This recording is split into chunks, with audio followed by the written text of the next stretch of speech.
किसी भी संस्थान में जिसका दीक्षांत होता है, शिक्षा का एक तरह से आज के समय में, मैं इसको दोहराना तो नहीं चाहूंगा, लेकिन जैसे दीक्षांत के बारे में कल्पना की गई, उदाहरण के लिए बात हमारे सामने भी जुड़ती है कि हम अपने गुरु और शिक्षक में अंतर करने जाएंगे कि गुरु और शिक्षक में क्या अंतर है।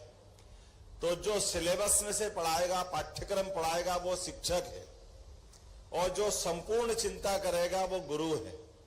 और आध्यात्मिक गुरु तो हमारे इस लोक की भी चिंता करेंगे और उस लोक की भी चिंता करेंगे। ये हमारी परंपरा। मुझे इस बात की प्रसन्नता है, हमने अपनी सरकार बनने के बाद अपने विश्वविद्यालयों में एक मेरा अनुभव सुनाता हूं आपको। ये जो वाइस चांसलर शब्द है, बड़ा अंग्रेजी से हिंदी के अनुवाद में कई ऐसी विसंगतियां ध्यान में आती है कि इसका उत्तर हिंदी में ढूंढो तो मिलता नहीं, और जो मिलता है वो बड़ा अटपटा लगता है। जैसे हमारे यहाँ कुलगुरु की परंपरा है, लेकिन अंग्रेजी में वाइस चांसलर, उसका हिंदी कर दिया कुलपति।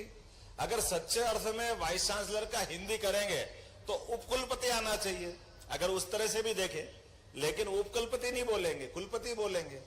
मैं ऐसे ही दीक्षांत समारोह में, जब मैं शिक्षा मंत्री था, इंदौर गया।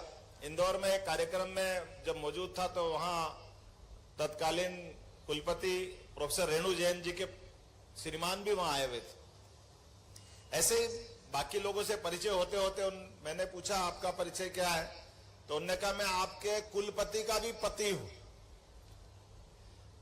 वो उनने सहज भाव से बोला, लेकिन मुझे बड़ी अंदर तक चुभ गई ये बात।